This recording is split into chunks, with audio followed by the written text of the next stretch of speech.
Baik, Assalamualaikum warahmatullahi wabarakatuh.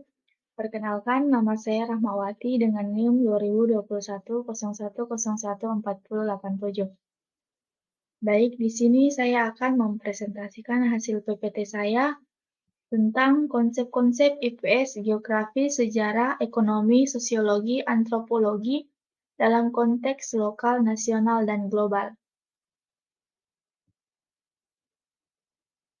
Subunit 1, konsep-konsep IPS, geografi, sejarah, ekonomi, sosiologi, antropologi dalam konteks lokal, nasional, dan global. Menurut Nursid Sumatmaja 2006 halaman 13, pengalaman atau pengetahuan yang melekat pada diri seorang tersebut dapat dirangkum sebagai pengetahuan sosial. Lahirnya seseorang dalam lingkungan keluarga yang diikuti oleh hubungan, pergaulan, pemenuhan kebutuhan, dan lain-lain yang dialami dalam kehidupan bermasyarakat telah membentuk pengetahuan sosial dalam diri seseorang. IPS sebagai pendidikan ilmu sosial dikembangkan dalam bentuk kurikulum akademik atau kurikulum disiplin yang memakai nama disiplin ilmu, contohnya geografi, sejarah, ekonomi, sosiologi, dan antropologi secara terpisah. Tujuan pembelajaran IPS dengan pendekatan monodisiplin ilmu sangat dekat. Bagian A, menumbuhkan kepekaan sosial melalui belajar IPS. Situasi kebersamaan dalam hidup bergotong royong seperti yang diceritakan di atas tersebut kini sangat sulit ditemukan di kampung penulis dan sekitarnya. Fenomena yang sedang terjadi banyak daerah ternyata juga tidak jauh berbeda. Kehidupan sosial masyarakat dewasa ini cenderung sudah mulai meninggalkan norma-norma sosial yang pernah hidup dan berkembang pada masa generasi tua waktu itu. Perilaku hidup yang menonjolkan sikap individual dan kompetitif lebih banyak ditampilkan daripada berperilaku dengan penuh kebersamaan dan toleransi. Apabila ada pekerjaan yang membutuhkan kerjasama dengan orang lain, biasanya tidak lepas dari unsur balas jasa yang berupa sejumlah uang untuk menghargai pekerjaan secara profesional.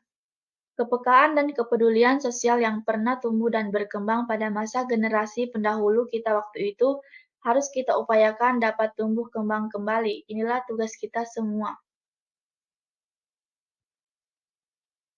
Bagian B, konsep geografi dalam konteks lokal, nasional, dan global.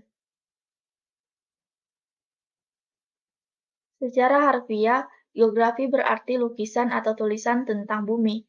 Menurut Richard Hedsom, geografi berkenaan dengan penyajian deskripsi sifat permukaan bumi yang bervariasi secara tepat atau akurat, berurutan dan rasional.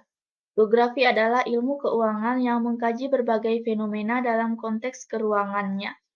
Ruang yang dikonsepkan dalam geografi yaitu permukaan yang 3 dimensi terdiri atas muka bumi yang berupa darat dan perairan serta udara di atasnya.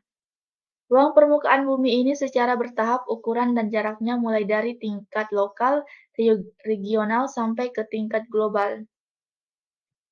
Selain itu, yang dimaksud dengan ruang dalam geografi adalah meliputi lapisan, atmosfer, sampai ketinggian tertentu.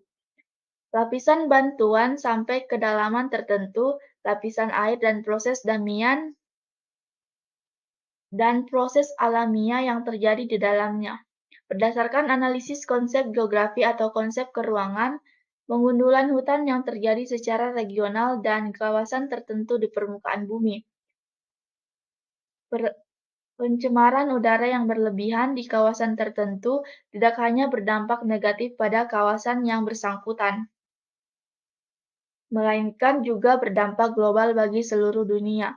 Pemanasan global yang telah menjadi kepedulian faktor-faktor lingkungan dan pakar klimatologi merupakan contoh konteks global dalam kajian geografi.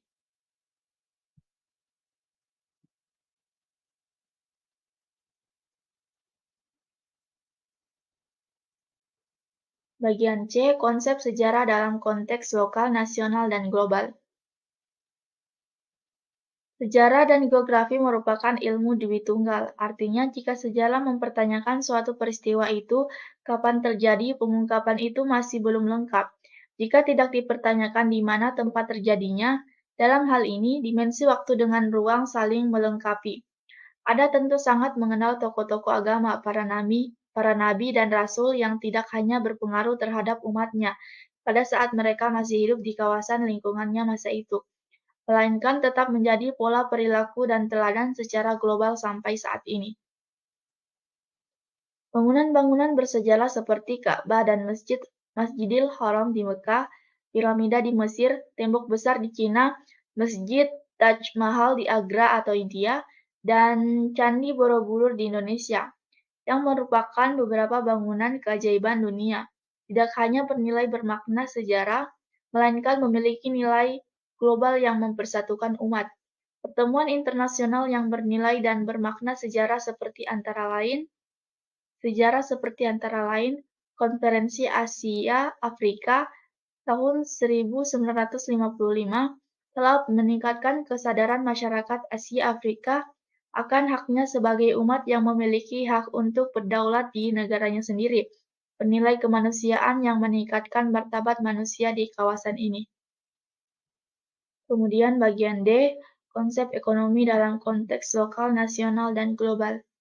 Berdasarkan konsep tersebut di atas, pembahasan ilmu ekonomi menyangkut beberapa aspek yang meliputi: yang pertama, menentukan pilihan; yang kedua, keinginan yang tidak terbatas; yang ketiga, persediaan sumber daya terbatas bahkan ada yang langka; yang keempat, kegunaan alternatif sumber daya; dan yang terakhir, penggunaan hari ini dan hari esok.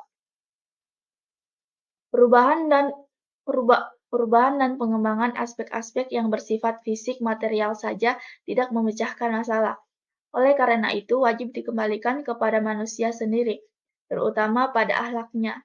Dalam kondisi global yang penuh dengan kesenjangan, masalah dan tantangan, baik ekonomi, sosial, budaya, politik, maupun lingkungan hidup, pengembangan dan pembinaan akhlak menjadi kunci penyelamatan kehidupan dengan lingkungannya.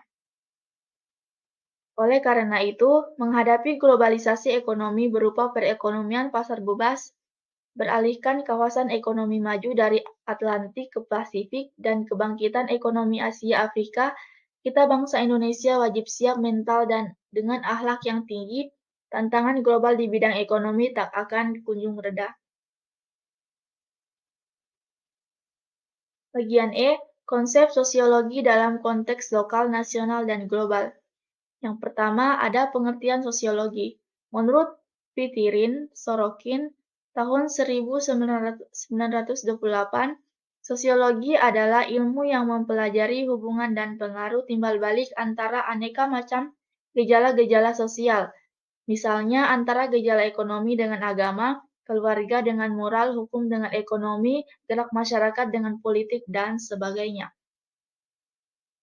Jadi, secara singkat dapat disimpulkan bahwa sosiologi adalah ilmu yang mempelajari masyarakat dalam keseluruhannya dan hubungan-hubungan antara orang-orang dalam masyarakat.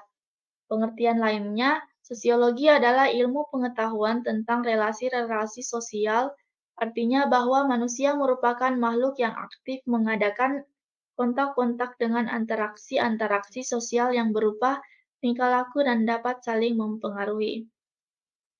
Bagian 2, ruang lingkup sosiologi. Dalam sosiologi, objek yang menjadi sorotan utamanya adalah masyarakat, yang dilihat dari sudut hubungan antara manusia, terutama dalam lingkungan yang terbentuk oleh manusia sendiri, atau yang disebut lingkungan sosial. Apabila hubungan tersebut ditimbulkan oleh manusia yang aktif satu sama lain, maka akan terjadi interaksi sosial. Hubungan sosial dan interaksi sosial yang dialami manusia di lingkungan makin lama makin luas dan makin berkembang. Interaksi tersebut mulai dari hanya 2 orang, kemudian berkembang menjadi banyak orang, sampai antara kelompok dengan kelompok, antara bangsa dengan bangsa yang lain. Luasnya interaksi sosial mulai dari keluarga, teman sepermainan, para tetangga, tingkat lokasi, dusun, tingkat regional provinsi, sampai ke tingkat global antar bangsa dunia. Dan yang terakhir, konsep sosiologi dalam konteks lokal, nasional, dan global. Sebagai dampak kemajuan, penerapan, dan pemanfaatan iptek di bidang transportasi dan komunikasi, interaksi sosial ini makin intensif dan makin meluas. Berkembangnya jaringan jalan, baik jalan darat, laut, dan udara, interaksi sosial makin cepat dan meluas. Interaksi tersebut telah dapat menembus batas lokal, nasional, internasional, sampai global. Interaksi sosial baik secara langsung maupun tidak langsung melalui media, di satu sisi membawa perubahan-perubahan positif bagi masyarakat. Tetapi di sisi lain harus diwaspadai. Misalnya sebagai akibat interaksi global terjadi pergaulan bebas, penyakit AIDS, mabuk-mabukan, sadisme, dan kriminalitas. Masalah sosial yang mengglobal ini merupakan penghancuran yang relatif cepat meracuni generasi muda. Kemudian bagian F, konsep antropologi dalam konteks lokal, nasional, dan global. Yang pertama, pengertian antropologi. Secara harfiah, antropologi adalah ilmu tentang manusia, yaitu ilmu yang mempelajari tentang manusia sebagai makhluk masyarakat. Artinya bahwa manusia dapat ditinjau dari dua segi, yaitu sudut biologi dan sudut sosio-budaya. Yang kedua, ruang lingkup antropologi. Ruang lingkup antropologi itu sangat luas.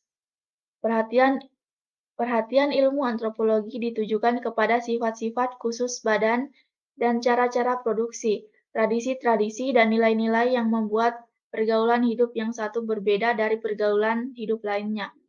Dilihat dari sudut antropologi, manusia dapat ditinjau dari dua sudut, yaitu sudut biologi dan sudut sosio-budaya.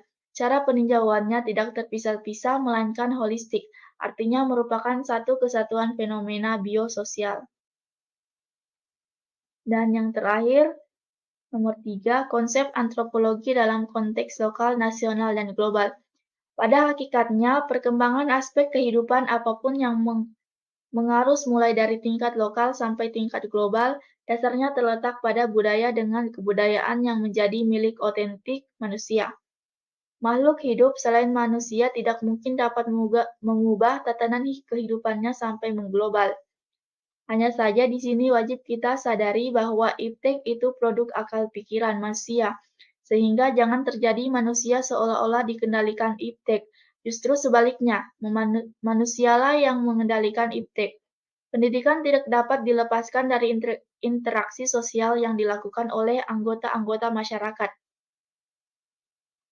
yang bersangkutan. Suasana kondusif terselenggaranya pendidikan sangat ditentukan oleh ketentraman, jaminan peraturan, kepemimpinan, dan pemerintah yang stabil atau politik, sehingga terdapat serta tumbuh ketenangan hati dan kesadaran dalam diri anggota masyarakat tadi atau psikologi.